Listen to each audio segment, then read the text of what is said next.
సిద్దిపేట మండల్ సిద్దిపేట జిల్లా ఇక్కడ వచ్చిన సర్పంచ్ మేజర్ సర్పంచ్ ఇక్కడ ఒక మంచి ప్లేస్ లో కూర్చున్నాం. ఇక్కడ అందరు గ్రామ దేవతలు ఉన్నారు. ఇక్కడ పోషమ్మ ఉన్నది, మైసమ్మ ఉన్నది, దుర్గమ్మ ఉన్నది, ఎల్లమ్మ ఉన్నది,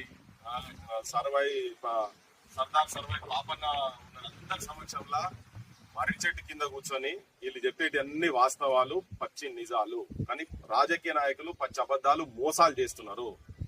రేవంత్ రెడ్డి గత ప్రభుత్వం ఉన్నప్పుడు ఆయన అపోజిషన్ లీడర్ గా ఊరూర్లు పోయి ఏ దేవుడు ఎక్కడ కనిపిస్తే దండం పెట్టి నేను వీళ్ళ బిల్లులు రాగానే ఇస్తా, నన్ను నమ్ముర్రి, ఈ దేవుని మీద ఒట్టు, ఆ దేవుని మీద ఒట్టు అని ఒట్టు పెట్టుకుంటూ తిరిగిండు. మసీదుల కాడికి పోతే ఆడ దర్గాల మీద దసి కప్పి ఆడా చెప్పిండు.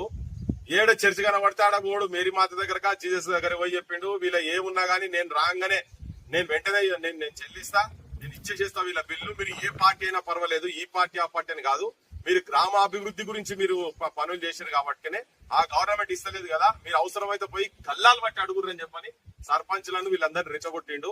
గత ప్రభుత్వంలో ఉన్నప్పుడు బీఆర్ఎస్ ప్రభుత్వం ఈయన ముఖ్యమంత్రి అయిన తర్వాత ఇప్పుడు దాదాపు 19 నెలలు అవుతున్నది.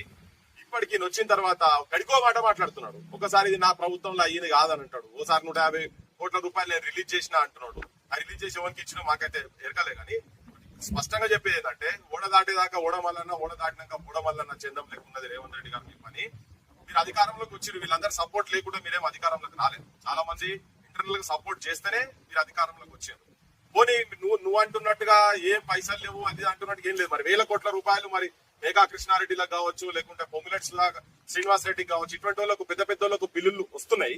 కానీ పేదోళ్ళు గ్రామాలలో ఉన్నటువంటి సర్పంచులు వాళ్ళెవరు వాళ్ళ ఇళ్లలో పనులు చేసుకుని పైసలు అడుగుతలేరు. వీళ్ళంతా వీళ్ళు ప్రజల గురించి అని చెప్పి పనిచేసినటువంటి పైసలు మాత్రమే అది మీరు చెల్లిస్తానే. మేము కొత్తగా చెప్పేది ఏం లేదు, అవన్నీ మీకు మొత్తం అన్ని తెలిసిన ముచ్చట్లే. ఎవరో పోయి కేసీఆర్ ఫామ్ హౌస్ లో ఇటుకలు పెట్టిన పైసలు అడుగుతలేరు, లేకపోతే రేవంత్ రెడ్డి ఇంటికాడ పాటకు పెట్టిన పైసలు అడుగుతలేరు. వీళ్ళు ఊరికి పెట్టినటువంటి పైసలు అది ఏ రూపంలో కావచ్చు, స్కూల్స్ మన ఊరు మన బడి కింద పెట్టినటువంటి పైసలు కావచ్చు, లేకపోతే నీకు క్రీడా ప్రాంగణానికి సంబంధించినటువంటి కావచ్చు, కమ్యూనిటీ హాల్స్ కావచ్చు, ఇటువంటి వాటికి పెట్టిన పైసలు నువ్వు ఇస్తా అన్న పైసలే. అయితే ఒక్కటి క్లియర్ కనబడుతుంది ఏంటంటే ఒకవేళ ఈ ఎలక్షన్స్ లోపల నువ్వు పైసలు ఇవ్వకపోతే ఇవి ఎగ్గొడదామనే ప్లాన్ లో ఉన్నావు అనేది చాలా స్పష్టంగా కనబడతా ఉన్నది.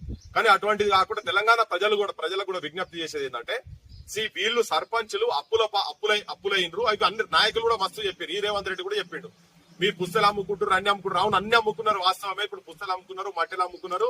లాస్ట్ కు వాళ్ళ తనువు కూడా సాధించి ఆత్మహత్యలు చేసుకునే స్థాయికి పోయి ఆత్మహత్యలు కూడా జరుగుతున్నాయి. ఈ మధ్యలో మేము పోయినాం చాలా కుటుంబాల దగ్గరికి పోయినాం.